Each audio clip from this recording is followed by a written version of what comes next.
Morning बच्चों, कैसे हैं? मैंने आपको द्विपद के बारे में बताया। अब आप इसकी एक्सरसाइज देखिए, बहुत इजी है बेटे, सबसे इजी एक्सरसाइज है। देख रहे हैं, इजी इजी फटाफट कर देता हूँ। देखो, इसमें कह रहा है कौन एक चर वाला बहुपद है, कौन कौन नहीं है, कारण से। जैसे ये देखिए, 4x² माइनस 3x प्लस 7।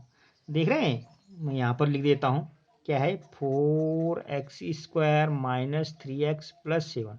देख रहे हैं बेटे, इसमें सर का मतलब क्या है कि एक ऐसी संख्या जिसका मान निकलने वाला है। इसमें किसका मान निकलने वाला है? अज्ञात राशि क्या है? ये देखिए, x, यानी कि ये x है, यानी कि इस पूरे समीकरण में x दिख रहा है ना फालतू का, यानी कि इसमें चर क्या है? x है। कितने हैं? एक ही तो है x, चाहे ये मान लो चाहे ये मान लो। तो ये क्या है? एक चर वाला है। ये क्या है? एक चर।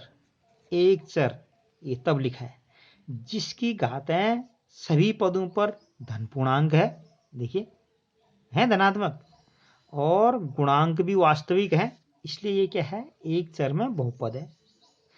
दूसरा देखिए, ये देखिए, एक ही चर है इसमें, वो चर कौन सा है? y। क्या है? y है। देखिए, घातें भी क्या है? सब धन पूर्णांक है। अरे इसकी घात देख रहे हैं, तब भी हमने क्या कह दिया? इसको बहुपद कह दिया।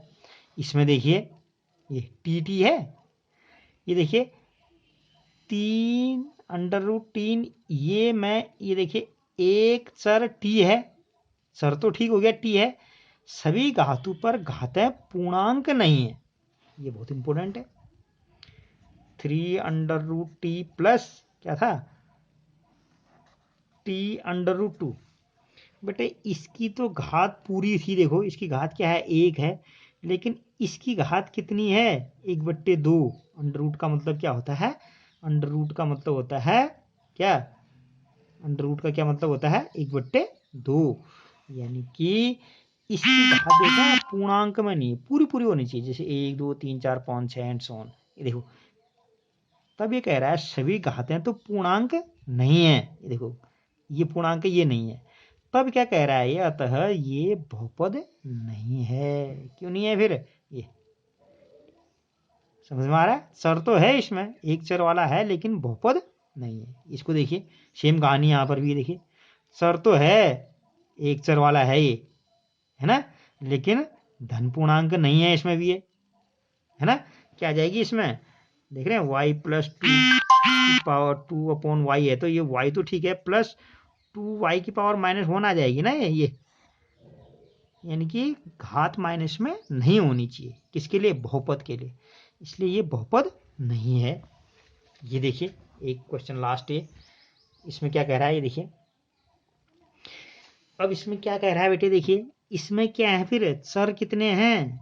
सर इसमें 3 है। किन किन तीन का मान निकालना पड़ेगा आपको? एक x का मान निकालना पड़ेगा, y का निकालना पड़ेगा, t का मान निकालना पड़ेगा। तब लिखा है इसमें 3 चर हैं जिनकी घातें धनात्मक हैं। ये देखिए, सबकी धन है 10 घात है, 3 घात है, 50 घात है। अतः व्यंजक क्या है? x की घात 10 धन y की घात 3 धन t की घात 50 बहुपद तो है, परंतु एक चर में नहीं है। एक चर नहीं है बेटे, सारे x या सारे y है नहीं, है ना, एक चर में नहीं है। कितने चर में है ये? 3 चर में बहुपद है। बहुपद तो है, लेकिन क्या है? 3 चर में। अब क्लियर हो गया? नेक्स्ट क्वेश्चन देखिए फटाफट। x² का गुणांक। x² का गुणांक का मतलब होता है बेटे x² जिसको गुणा कर रहा होगा। जैसे ये एक एग्जांपल देता हूँ, 5x + 9x² + 3x³ x² का गुणांक क्या होगा? ये होगा 9। अब ये मत सोच लेना कि जो बीच में लिखा होता है वो होता है। 3x² + 9 में x² का गुणांक क्या होगा?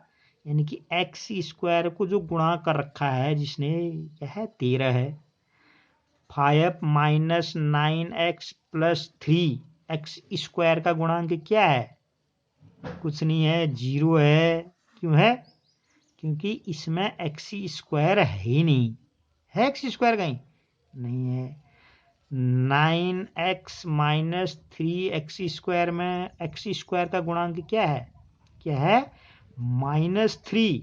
ये देखिए ये, तो ये आपको करना था यहाँ, देख रहे हैं 2 + x² माइनस प्लस x² में x का गुणांक क्या है, अरे कुछ नहीं है तो 1 है, ये 1 तब लिखा है। ये क्या है, -1 कुछ नहीं है तो ये देखो x² का गुणांक है। अब आ जाएंगे ना, यहाँ पर x² का कुछ नहीं है।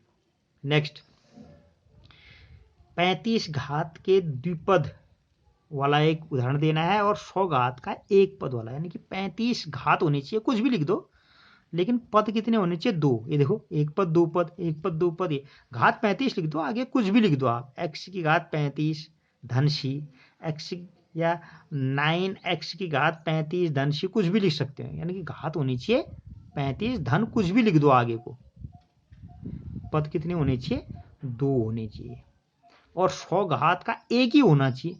ये देखो x की घात 100 एक ही है ना, ये 2x की घात 100 एक ही पद तो है, धन ऋण कुछ नहीं लगा ना आगे। ये क्लियर हो गया, ये एक घात वाला है, एक पद वाला, सॉरी। ये कितने पद हैं इसमें, 2 पद। ये देखिए घात लिखनी थी बहुपद की, बहुपद की घात का मतलब है पूरे व्यंजक में, पूरे बहुपद में जो सबसे बड़ी घात होगी वो उसकी घात हो जाएगी। देखिए इस क्वेश्चन में सबसे बड़ी घात क्या दिख रही है आपको, 3 है, तो इसकी घात कितनी होगी, 3। इसकी घात कितनी है, 2।